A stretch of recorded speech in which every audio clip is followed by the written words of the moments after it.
بسم الله الرحمن الرحيم. الرحمن علم القرآن.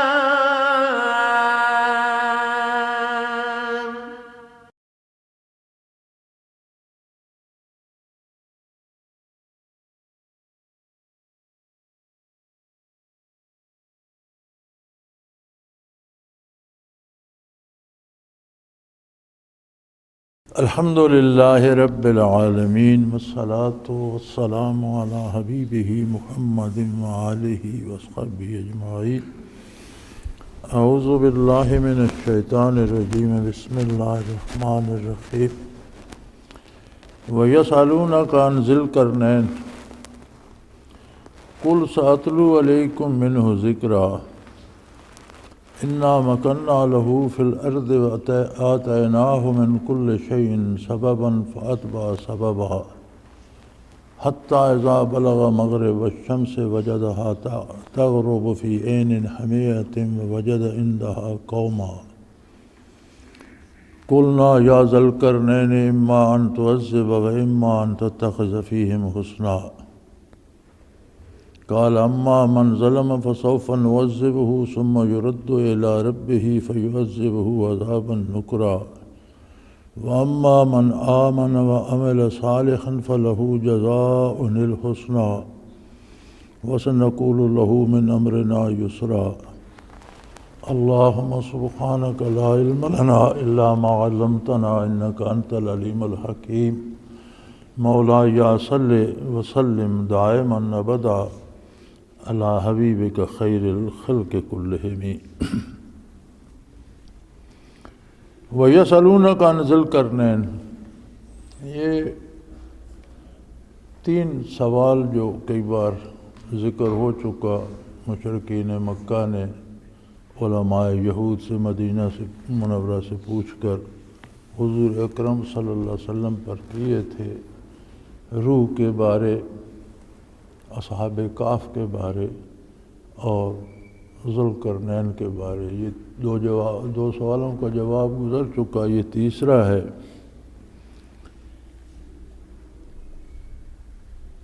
قرن صدی کو بھی کہتے ہیں، اور 2 صدیوں میں جس کا اقتدار رہا ہو، شہرت رہی ہو، کسی بھی شعبے میں ایسا معروف آدمی جس نے ان دونوں صدیوں کو متاثر کیا ہو، تو اسے بھی ذی القرنین کہا جا سکتا ہے.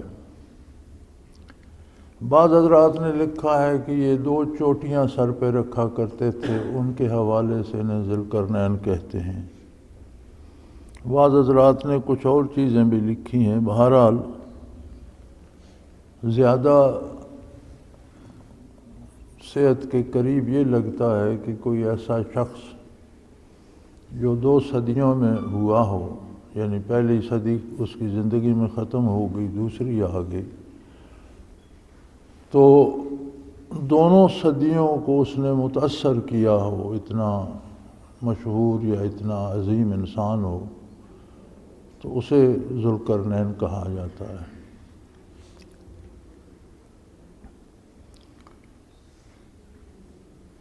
تو آپ سے ذو القرنین کے بارے سوال کرتے ہیں. علماء نے لکھا ہے کہ ان کا نام سکندر تھا، اور سکندر نام کے کئی معروف اشخاص ہوئے ہیں اپنے اپنے زمانے میں.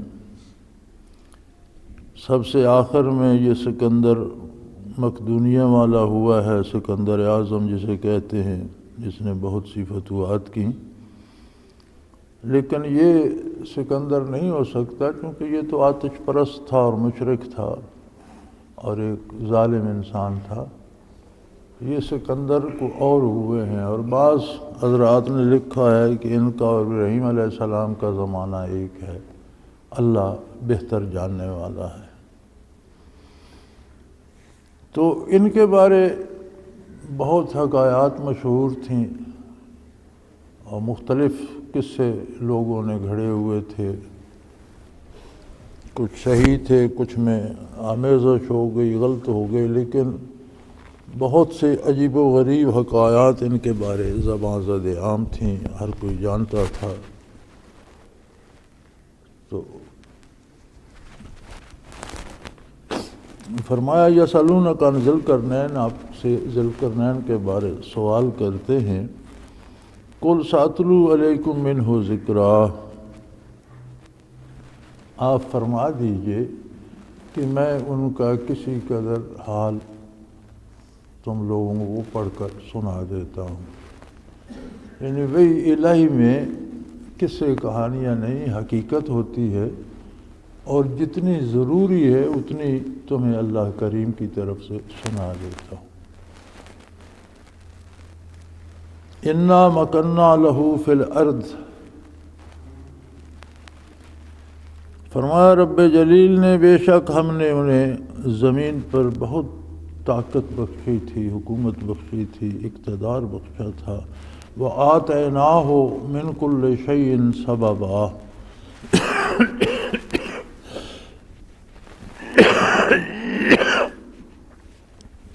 اور ان کی حکومت نری حکومت نہیں تھی، بہت خوشحال حکومت تھی، اور اس کے پاس ہر قسم کے وسائل جمع ہو گئے تھے۔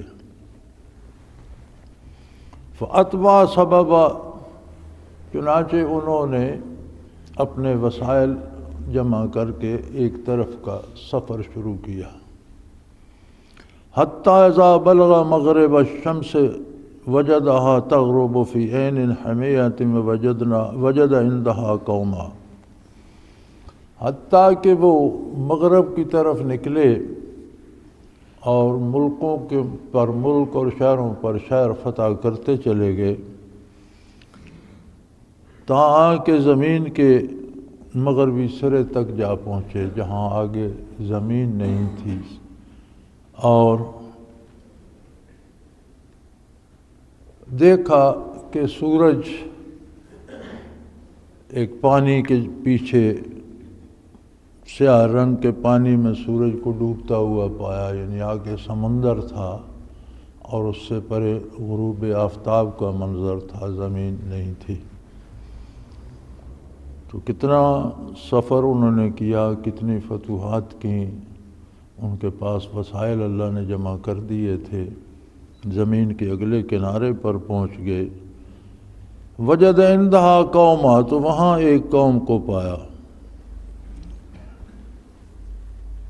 قلنا یا ذا القرنین اما ان تعذب و اما ان تتخذ فیہم حسنا، تو اللہ کریم فرماتے ہیں کہ ہم نے ذو القرنین کو فرمایا، یہاں یہ بات واضح ہے کہ ان کے نبی ہونے پر کوئی دلیل نہیں ہے، کہیں ان کا تذکرہ بحیثیت نبی قرآن کریم نے نہیں کیا۔ ایک بہت بڑا طاقتور حکمران کے طور پر کیا ہے کہ ان کے پاس ہم نے ہر قسم کے اسباب جمع فرما دیے تھے۔ تو پھر یہ مخاطبہ الہی انہیں کیسے ہوا؟ تو یہ اولیاء اللہ کو بھی ہوتا ہے، اور قرآن سے ثابت ہے کہ موسیٰ علیہ السلام کی والدہ پر الہام ہوا یا القاء ہوا کہ اس بچے کو دریا میں ڈال دو، اور انہوں نے اس پر عمل کیا، ڈال دیا، اور اسی الہام میں یہ بھی تھا کہ ہم اسے آپ کو واپس کر دیں گے اور اسے اپنا نبی مبعوث کریں گے، اسے اپنے رسولوں میں سے بنائیں گے۔ تو وہ انہیں جلدی دوسرے تیسرے دن واپس بھی مل گیا، انہوں نے ہی پالا، اور پھر وہ اللہ کے نبی بھی مبعوث ہوئے۔ تو یہ ثابت ہے کہ الہام یا القاء اولیاء اللہ کو بھی ہوتا ہے، وہی سوائے نبی کے کسی کو نہیں ہوتی، اور اس پر اولیاء اللہ اور اہل اللہ عمل بھی کرتے ہیں۔ تو یہاں بھی یہی ارشاد ہے، قلنا یا ذا القرنین، ہم نے الہام فرمایا کہ اے ذو القرنین، اما ان تعذب و اما ان تتخذ فیہم حسنا، اب یہ تم پر ہے کہ آپ فیصلہ کرتے ہو کہ یہ قوم جو جاہل ہے، اللہ کی عظمت سے ناآشنا ہے، دین کی، عاقبت کی، آخرت کی انہیں کوئی خبر نہیں ہے۔ اب یہ تمہارے پر ہے، منحصر ہے کہ تم ان کے ساتھ کیا سلوک کرتے ہو، آپ انہیں سزا دیتے ہو یا ان کے ساتھ حسن سلوک کرتے ہو۔ تو انہوں نے عرض کی قال اما من ظلم فسوف نعذبه ثم يرد الى ربه فيعذبه عذابا نکرا، کہ جو ظلم پر یعنی شرک پر قائم رہیں گے اور جو لوگ اللہ کے ساتھ دوسروں کو شریک کریں گے اور اللہ کو واحد لا شریک نہیں مانتے، یا دعوت حق سے جو انکار کریں گے، ہم اس قوم پر اللہ کی عظمت کی دعوت اور دعوت حق پیش کریں گے، جو انکار کریں گے ان کو سزا دیں گے۔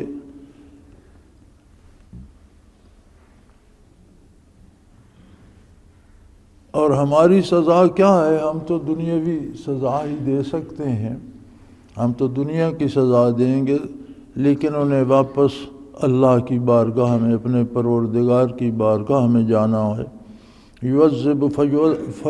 فیعذبہ عذابا نکرا، اور شرک و کفر اور گمراہی کا بے پناہ عذاب انہیں آخرت میں اللہ کی بارگاہ سے ملے گا۔ ہم کیا عذاب دے سکتے ہیں؟ زیادہ ہوگا تو دنیا کی سزا دیں گے یا قتل ہو جائیں گے، لیکن اصل سزا تو قتل کے بعد شروع ہوگی کہ جو کفر پر اور ظلم پر قتل بھی ہو جائے گا تو پھر اس کی اصل سزا تو مرنے کے بعد شروع ہوگی۔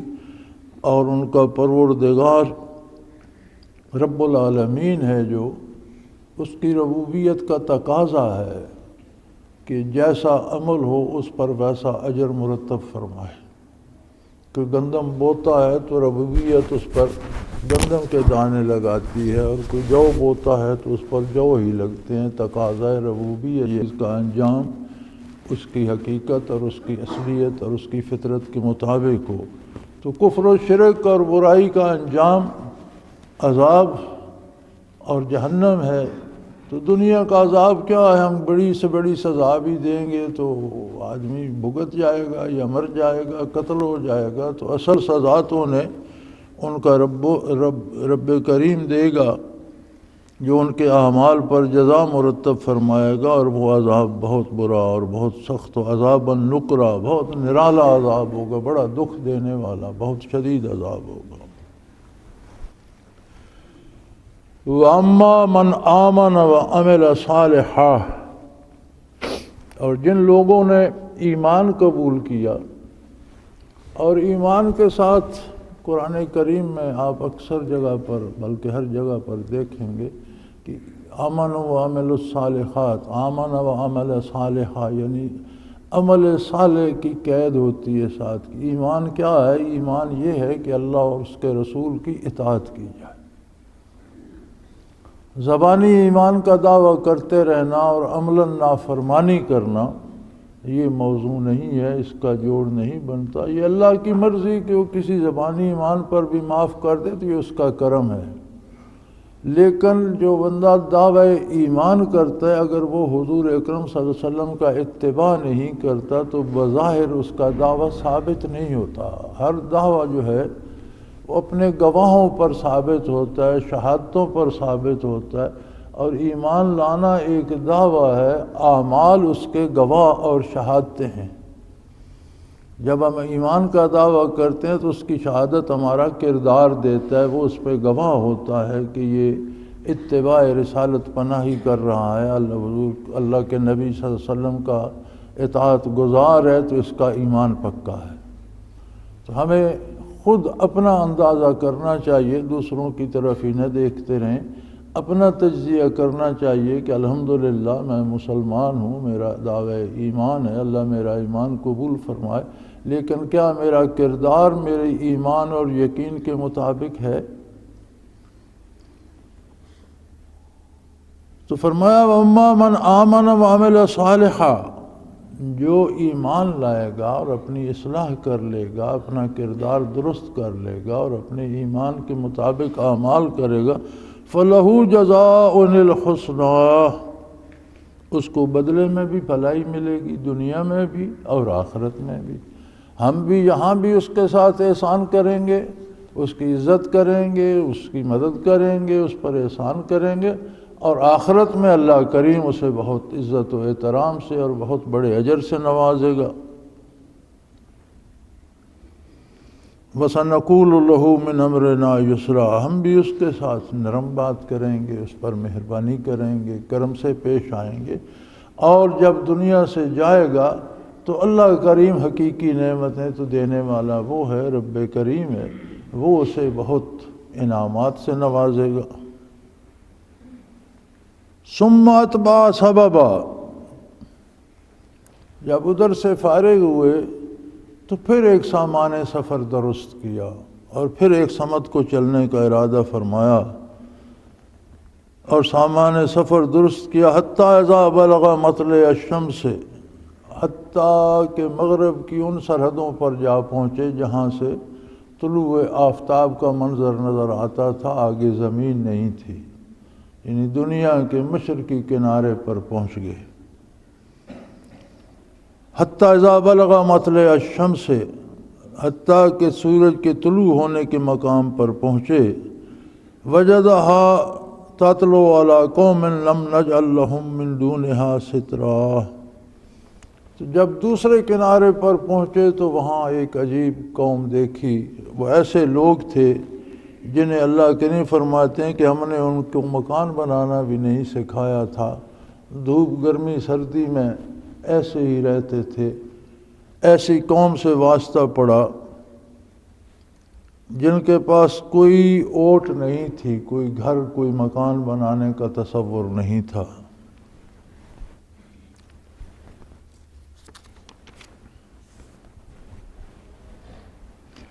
كذلك وقد حطنا بما لديه خبرا،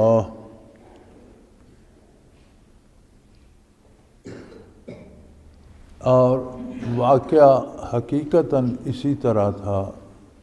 کذالک، ساری بات جیسی اللہ کریم ارشاد فرما رہے ہیں، جیسی نبی کریم تلاوت کر کے سنا رہے ہیں، حقیقت یہ تھی۔ جو لوگوں نے کہانیاں گھڑ رکھی ہیں وہ حقیقت نہیں ہے۔ وقد احطنا بما لدیہ خبرا، اور جو وسائل، جو اسباب، جو مال و دولت، جو کچھ ذوالقرنین کے پاس تھا، ہم کو خبر تھی، ہم نے خود عطا کیا، ہم سب جانتے ہیں۔ حقیقت حال سے واقف اللہ کریم ہے، اور اسی لیے وہ حقیقت تم لوگوں کو بتا رہے ہیں، سنا رہے ہیں۔ ثم اتبع سببا، مشرق سے فارغ ہوئے، اس قوم کے ساتھ کیا کیا، کیا ہوا، یہ ذکر اللہ کریم نے نہیں فرمایا ہے، یہ قرآن کریم نے نہیں فرمایا۔ جیسے جو مغرب میں ملے تھے ان کا تذکرہ تو فرمایا کہ ان پر ایمان پیش ہوا، جو ایمان لائے ان کی عزت ہوئی، جو کفر پر رہے انہیں سزا دی گئی، اور وہ کفر پر مریں گے بھی تو سزا پائیں گے، یہ ایمان پر مریں گے بھی تو انعام پائیں گے۔ یہاں اس قوم کا حال ایسا ہی یقیناً ہوا ہوگا، لیکن قرآن کریم نے اس کا تذکرہ نہیں فرمایا۔ فرمایا انہوں نے پھر سامان سفر باندھا اور شمال کی جانب چل نکلے، حتیٰ اذا بلغ بین السدین، حتیٰ کہ وہ ایسے بلند پہاڑوں تک پہنچ گئے، عظیم پہاڑوں تک جو شمال میں پائے جاتے ہیں۔ تو وہاں ایک وادی دیکھی جس کے دونوں جانب بہت ہی بلند پہاڑ تھے جن پر چڑھا نہیں جا سکتا تھا، اور وہ وادی تھی۔ وجد من دونہما قوما لا یکادون یفقہون قولا، اور ان پہاڑوں کے پیچھے ایک ایسی قوم دیکھی جو بات سنتے بھی نہیں تھے، سمجھتے بھی نہیں تھے۔ یہ تذکرہ یاجوج ماجوج کا آتا ہے، وہ انتہائی وحشی اور ان کو اتنا درندہ پن ہے کہ وہ نہ کسی کی سنتے ہیں نہ سمجھتے ہیں، اور چیر پھاڑ اور مار کوٹ اور اسی میں لگے رہتے ہیں۔ تو وہاں جو لوگ تھے، قالوا یا ذوالقرنین ان یاجوج و ماجوج مفسدون فی الارض، انہوں نے شکایت کی ذوالقرنین کے سامنے کہ اے ذوالقرنین، یہ جو یاجوج اور ماجوج ہیں انہوں نے تو تباہ کر دیا ہے ہمیں، اور یہ ہمیں کوئی ہوش نہیں لینے دیتے، ہر وقت فساد بپا رکھتے ہیں، اور ہم اپنا کوئی اسباب نہیں کر سکتے، کوئی اپنے رہنے کے، کوئی اپنے پڑھنے پڑھانے کے، کوئی اپنے تہذیب کے، کوئی معاشرے کے۔ یہ روز آ جاتے ہیں، ہر چیز تاراج کر کے چلے جاتے ہیں، اور ہم یہی فکر رہتی ہے دن رات، اسی مصیبت میں پڑے ہوئے ہیں کہ ان سے جان کیسی بچائی جائے۔ یہ یاجوج و ماجوج کون تھے؟ مفسرین کرام لکھتے ہیں کہ یہ بھی انسانوں میں سے ہیں اور نوح علیہ السلام کی اولاد میں سے ہیں، لیکن ویرانوں میں اور جنگلوں میں جا کر یہ جاہل ہو گئے، پھر یہ بالکل ان میں درندگی آ گئی، پھر ان کی شکل و صورت بھی بگڑ گئی، جیسے جانوروں جیسی ہو گئی، عجیب و غریب۔ تو ہیں تو یہ انسانوں میں سے، لیکن یہ درندوں سے بھی پرے پار ہیں، اور بہت ظالم اور جاہل اور توڑ پھوڑ اور مار دھاڑ اور ہر چیز لوٹنے والے اور اس طرح کی قوم ہے۔ اور شمالی پہاڑوں میں کہیں بلند پہاڑ تھے، ان کے درمیان وادی ہے جس میں یہ رہتے ہیں، وادی سے نکلتے تو ہر چیز تباہ کر دیتے، تاراج کر دیتے۔ تو جو لوگ وادی کے باہر رہتے تھے انہوں نے عرض کی کہ اگر آپ مہربانی کریں تو ہم آپ کے لیے کوئی پیسے جمع کرتے ہیں، اخراجات ہم جمع کرتے ہیں، دولت جمع کرتے ہیں، اور آپ ان کے لیے کوئی رکاوٹ بنا دیجئے کہ یہ روز ہمیں آ کر تاراج نہ کرتے رہیں، اور اس کا کوئی اہتمام کیجئے۔ یا ذوالقرنین ان یاجوج و ماجوج مفسدون فی الارض، کہ اے ذوالقرنین یہ یاجوج اور ماجوج نے تباہی پھیلا رکھی ہے، ہمیں تو یہ ہوش ہی نہیں لینے دیتے، کبھی رات کو آ دھمکتے ہیں، کبھی دن کو آ دھمکتے ہیں، ان کا نہ کوئی وقت ہے، نہ کوئی ان کا پروگرام ہے، جب جی چاہتا ہے دوڑ آتے ہیں اور ہر چیز تباہ کر کے چلے جاتے ہیں، انسانوں کو قتل کر دیتے ہیں، مکان گرا دیتے ہیں، کھانے پینے کی چیزیں کھا پی جاتے ہیں، لوٹ کر لے جاتے ہیں، تو ہمیں تو یہ سنبھلنے کا موقع ہی نہیں دیتے۔ تو ہم آپ کے لیے کچھ دولت جمع کرتے ہیں، خراج جمع کرتے ہیں، اور آپ وہ خرچ کر کے تو ان کے اور ہمارے درمیان کوئی ایسی دیوار بنا دیں کہ جسے یہ عبور نہ کر سکیں، کیونکہ وادیاں وہ پہاڑ ایسے ہیں کہ ان پر چڑھنا ممکن نہیں تھا، تو درمیان میں دیوار ہو جاتی ہے، پیچھے رک جائیں۔ قال ما مکنی فیہ ربی خیر فاعینونی بقوۃ اجعل بینکم وبینہم ردما۔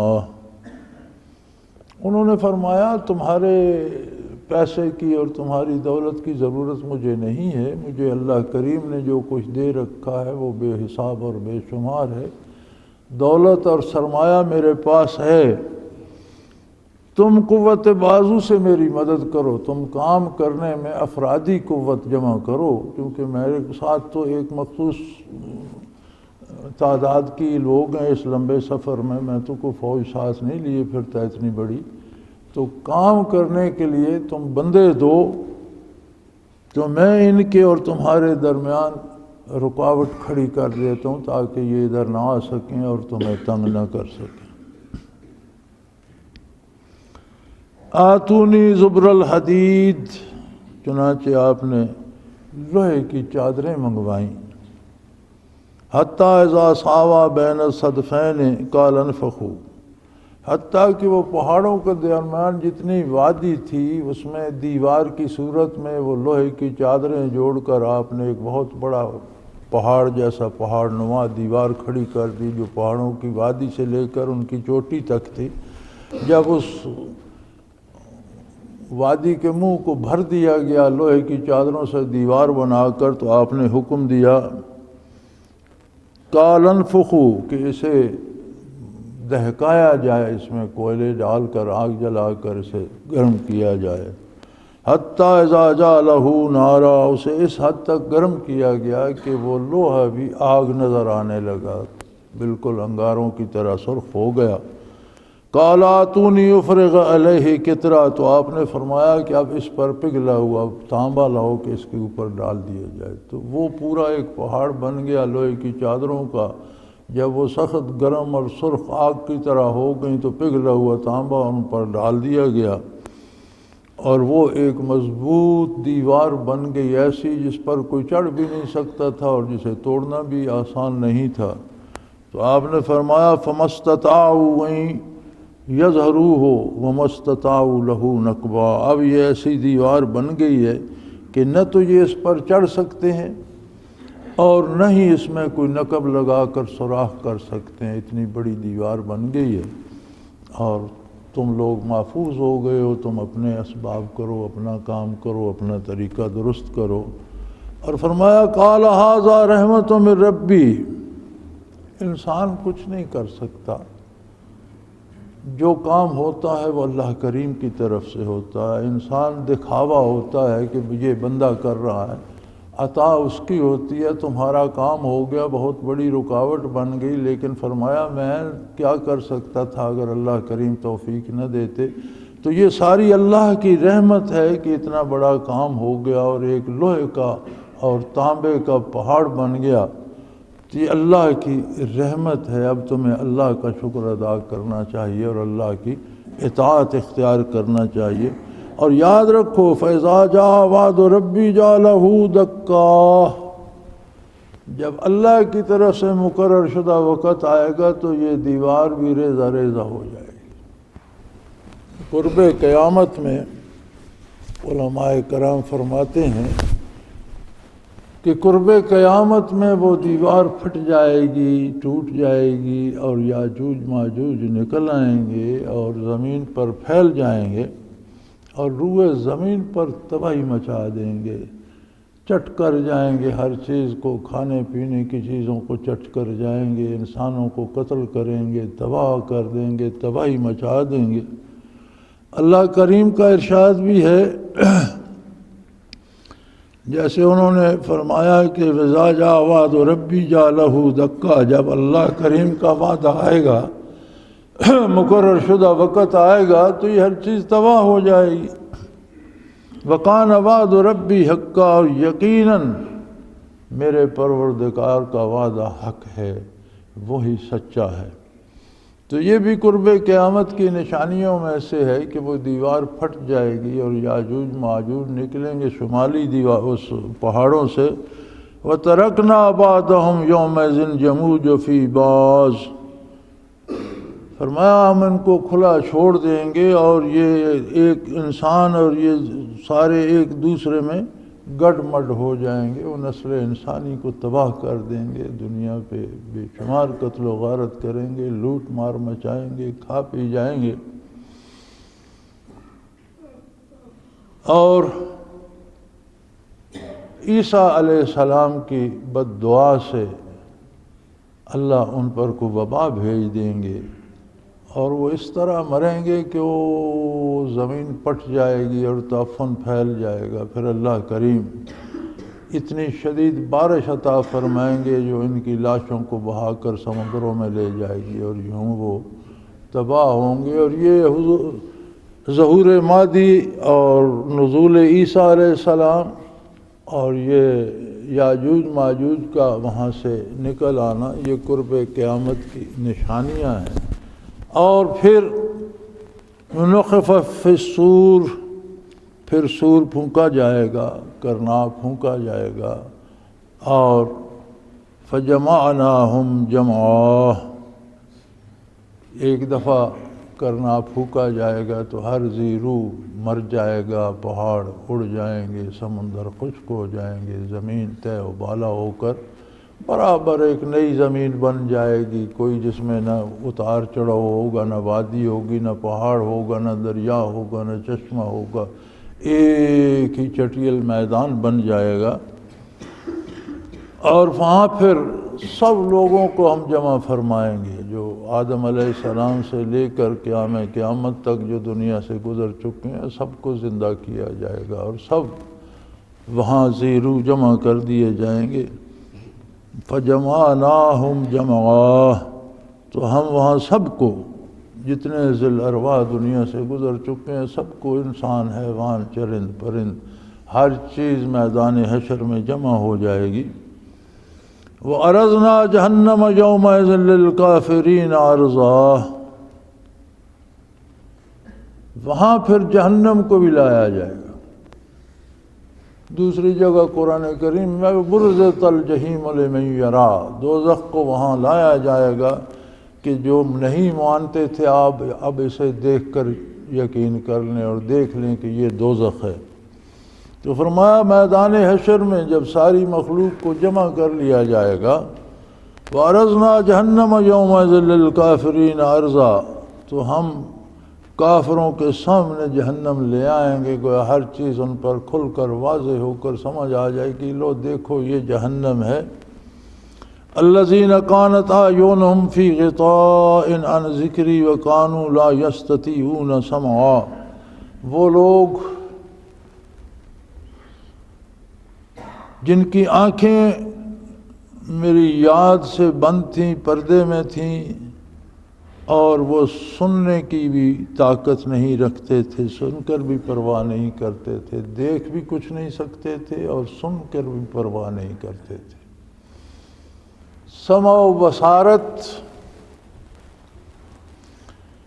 کا صحیح مفہوم یہ ہے کہ آنکھ جس چیز کو، جس کام کو دیکھے اس کی صرف صورتحال سے متاثر نہ ہو، اس کے نتائج پر بھی غور کرے کہ اس کا انجام کیا ہونے والا ہے اور اس کا نتیجہ کیا ہوگا۔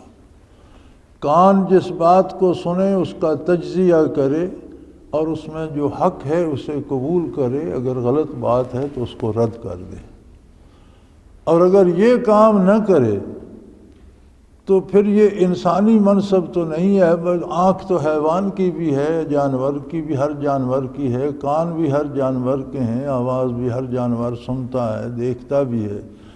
جانور خواہش کے تابع ہوتے ہیں، جانور کی خواہش بھوک ہوتی ہے یا جائے پناہ کی تلاش ہوتی ہے، تو ہر جانور اپنے لیے کوئی جائے پناہ بھی تلاش کر لیتا ہے، کوئی کھو بنا لیتا ہے، کوئی سوراخ بنا لیتا ہے، زمین میں بسر کرتا ہے، کوئی درخت پہ گھونسلہ بنا لیتا ہے، کوئی پرندہ زمین پہ گھونسلہ بنا لیتا ہے، کوئی سمندر کی مخلوق سمندر میں وقت گزارتی ہے، اپنے ٹھکانے بنا لیتی ہے، اپنی خوراک تلاش کر لیتی ہے، اپنا گزارا کر لیتی ہے۔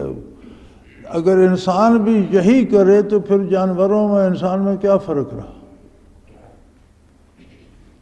تو انسان کی سمع و بصر میں یہ ہونا چاہیے کہ جو کچھ وہ دیکھے اس کے انجام کو بھی دیکھے۔ دنیا ہمارے سامنے گزر رہی ہے، جو گزر چکی ہے اس کی تاریخ اور اس کے واقعات موجود ہیں، تو ہمیں ان حالات سے عبرت بھی حاصل کرنا چاہیے۔ کتنے لوگوں نے ظلم کر کے، لوٹ مار کر کے کتنے بڑی بڑی سلطنتیں بنائیں، کتنے بڑے بڑے قلعے بنائے اور کتنی رہائش گاہیں اور کتنے لو لشکر بنائے، وہ کہاں ہیں آج وہ لوگ اور ان کے لو لشکر اور وہ قلعے؟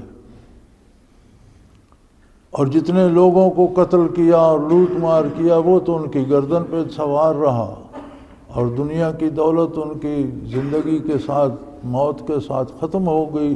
زندگی ختم ہوئی تو دونوں، بادشاہت بھی گئی، دولت بھی گئی، حکومت بھی گئی، اقتدار بھی گیا۔ اور یہ ضروری نہیں کہ بادشاہ ہی ظلم کرتے ہیں، جو بندہ بھی ناروا اور ناجائز کرتا ہے وہ ظلم کرتا ہے۔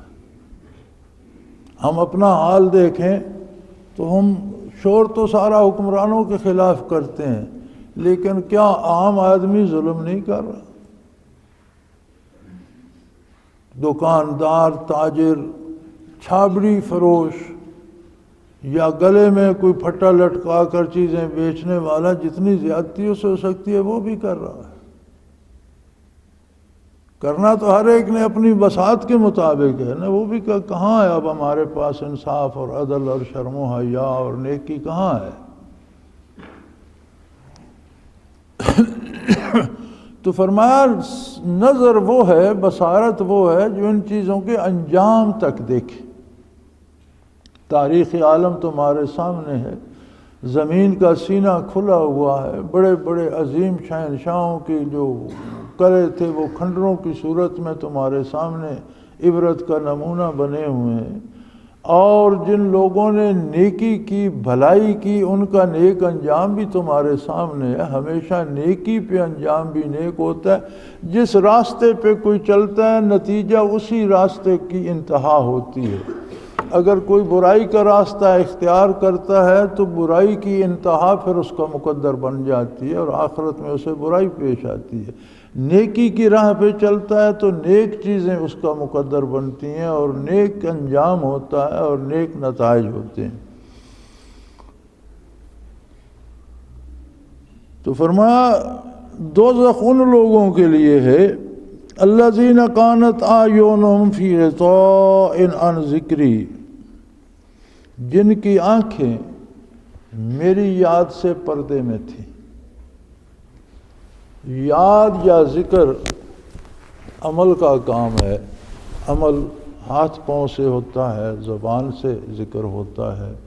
حقیقی ذکر وہ ہے جو دل سے ہوتا ہے، قلب سے ہوتا ہے۔ تو یہاں تو قرآن فرما رہا ہے کہ جن کی آنکھیں میرے ذکر سے بند تھیں، تو یہ آنکھ سے ذکر کیا ہوتا ہے؟ قرآن کریم کا جو انداز بیان ہے وہ یہ ہے کانت اعینہم فی غطاء عن ذکری، ان کی آنکھیں میری یاد سے، میرے ذکر سے بند تھی۔ فرمایا انسانی آنکھ کا کمال یہ ہونا چاہیے کہ کسی چیز کو دیکھے تو اس نتیجے پہ پہنچے اور کہے سبحان اللہ، بنانے والا کیا عظیم صنعت کار ہے۔ تو یہ بصارت کی وجہ سے یاد الہی نصیب ہو گئی، ذکر الہی نصیب ہو گیا۔ کوئی اچھی عمارت دیکھتا ہے، کوئی اچھا پھل دیکھتا ہے، کوئی اچھا درخت دیکھتا ہے، کوئی اچھا سبزہ دیکھتا ہے، کوئی اچھی سبزی کھانے والی دیکھتا ہے، اچھا کپڑا دیکھتا ہے، اچھا گھر اسے نصیب ہوتا ہے، تو جب بھی اس پر نظر پڑے تو اللہ کی یاد تازہ ہو جائے کہ یہ اس کا احسان ہے، یہ پھل اللہ نے میرے لیے بنایا، یہ رزق اللہ نے مجھے دیا، یہ لباس مجھے اللہ کریم نے عطا فرمایا۔ تو یہ آنکھ کا ذکر ہے۔ تو وہ آنکھ انسانی آنکھ نہیں، وہ تو حیوانی آنکھ بھی چیزیں تو دیکھتی، ایک جانور کو چھوڑ دیں تو وہ خشک چارہ چھوڑ کر دوسری طرف سبز ہو تو سبزے پہ چلا جائے گا، یہ تمیز تو اسے بھی ہے، لیکن اسے یہ نہیں پتہ کہ یہ خشک چارے کا خالق بھی وہی ہے اور سبزے کا خالق بھی وہی ہے۔ وہ وہاں تک اس کی نگاہ نہیں پہنچتی، اس کو اللہ نے استعداد ہی نہیں دی۔ لیکن انسان تو جس چیز کو دیکھے، اگر کسی کے تباہ شدہ قلعے دیکھے تو اسے عبرت حاصل ہو کہ ان لوگوں نے اللہ کی نافرمانی کی اور اس نے انہیں برباد کر دیا۔ اجڑی ہوئی بستیاں اور ویرانے اور تباہ شدہ مکانات اسے اللہ کی یاد دلائیں۔ عالی شان محلات دیکھے تو پھر بھی اللہ کی یاد آئے کہ اب اللہ نے ان پر احسان کیا ہے اور انہیں یہ نعمتیں عطا کر دی۔ خود کو کھانا ملے، پیاس میں ٹھنڈا پانی ملے، بھوک لگے تو کھانا ملے، تو وہ جو محسوسات ہیں اس کی، وہ اللہ کی رحیم کی عظمت تک جائیں کہ الحمدللہ اللہ نے مجھ پر احسان کیا ہے۔ تو فرمایا اس بصارت کا صحیح استعمال تو یہ تھا کہ یہ دنیا کی نعمتیں اور چیزیں اور دولت دیکھ کر میری عظمت کے قائل ہوتے اور ان کی بصارت بھی میرا ذکر کرتی، لیکن یہ دولت نعمتیں استعمال کرتے رہے اور میری یاد بھولے رہے، اس پر ان کی طرف سے پردہ پڑا رہا۔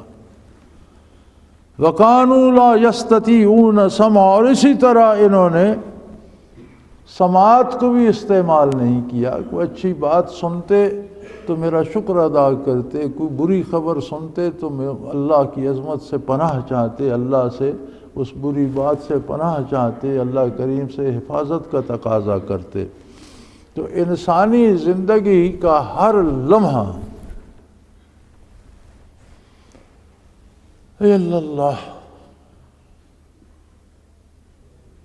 ہماری زندگی کا ہر لمحہ یا ہمیں اللہ کے قریب کر رہا ہے یا اس سے دور کر رہا ہے۔ ہر لمحے میں جو ہم سوچ رہے ہیں یا وہ اطاعت الہی ہے یا نافرمانی ہے، ہر لمحے جو ہم دیکھ رہے ہیں وہ اطاعت ہے یا نافرمانی ہے، ہر لمحے جو کر رہے ہیں وہ اطاعت ہے یا نافرمانی ہے۔ ایک بزرگ سے کسی نے سوال کیا تھا کہ مجھے کوئی طریقہ بتائیں کہ میری اصلاح ہو جائے۔ انہوں نے فرمایا آسان سا کام ہے، اللہ صبح اٹھو تو ایک ڈائری لے لو اور قلم لے لو، اور بیدار ہونے سے رات سونے تک جو بات کرتے ہو لکھ لو، جو کام کرتے ہو لکھ لو۔ رات سونے سے پہلے ایک دفعہ اس سارے کو پڑھ لینا، تمہیں اندازہ ہو جائے گا کہ دن بھر میں تم نے کتنی اطاعت کی ہے اور کتنی نافرمانیاں کی۔ پھر تمہیں اس دن کا اندازہ ہوگا کہ جب بلوغت سے لے کر وفات تک کے ہر دن ہر لمحے کا محاسبہ ہوگا کہ کتنی اطاعت کی اور کتنی نافرمانیاں کی، تو اللہ کرے تمہاری اصلاح ہو جائے۔